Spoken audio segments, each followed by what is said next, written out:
தயவு செஞ்சு நான் சொல்றது நீங்களே கொஞ்சம் கேளுங்க சார். டேய் நீ நிறுத்துறா. நீ பண்ண ஃப்ராட் வேலை கமலாமா என்கிட்ட சொல்லிட்டாங்க.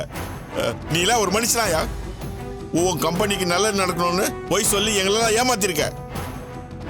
சார் சத்தியமா சொல்றேன் சார், நடந்தது எதுவுமே எனக்கு தெரியாது சார். டேய் நடிக்காதடா.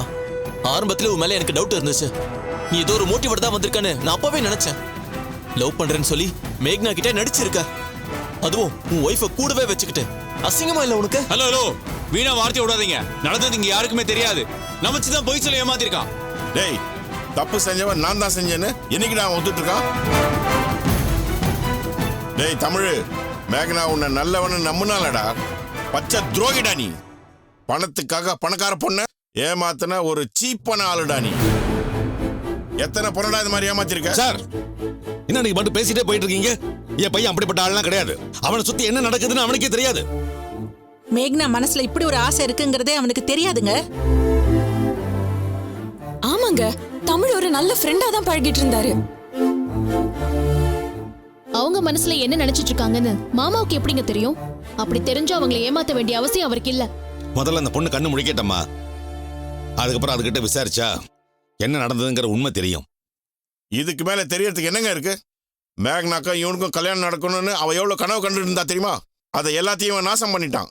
டேய் எந்த முகத்தை வச்சுக்கிட்டு நீங்க நிக்கிற? உனக்கு அது வெக்கமா இல்ல? போதுங்க, மரியாதை இல்லாம பேசிட்டு இருக்காதீங்க. அவர்தான் எதுவும் தெரியாதுன்னு சொல்றாரு. ஹலோ, கோவப்பட வேண்டியது நாங்க, நீங்க எதுக்கு சும்மா கத்திக்கிட்டு இருக்கீங்க? டேய் எங்க வீட்டு பொண்ணுக்கு ஏதாவது ஆச்சு, உங்களை யாரையும் சும்மா விட்டு வைக்க மாட்டேன். அம்மா அம்மா டாக்டர் அம்மா, என் பொண்ணு நல்லா இருக்காளா? அவளுக்கு ஒண்ணும் இல்லையே, அவ பழச்சுக்க பயப்படாதீங்க, அவங்களுக்கு ஒண்ணும் இல்ல. பேனிக் அட்டாக் வந்து அன்கான்ஷியஸ் ஆயிருக்காங்க. இன்னும் கான்ஷியஸ்னஸ் வரல. 24 hours அப்சர்வேஷன்ல இருக்கட்டும். மத்தபடி அவங்க நல்லா இருக்காங்க, பயப்படுற அளவுக்கு இல்ல. ரொம்ப நன்றி. டேய் இன்னும் ஏன் எல்லாம் இங்க நின்னுட்டு இருக்கீங்க? மரியாதை எல்லாம் வெளியே போங்க.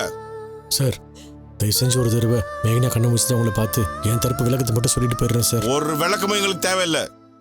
உடனே நீங்க எல்லாரும் இங்க இருந்து போயிடுங்க. இல்ல போலீஸ்ல கம்ப்ளைண்ட் கொடுத்து சீட்டிங் கேஸ் போட்டு உங்க மொத்த குடும்பத்தையும் உள்ள வச்சிருவேன். ப்ளீஸ் சார், ஒரே ஒரு தடவை நான் உங்களை பார்த்து. டேய் அதான் சொல்றாங்களே, கிளம்புடா முதல்ல.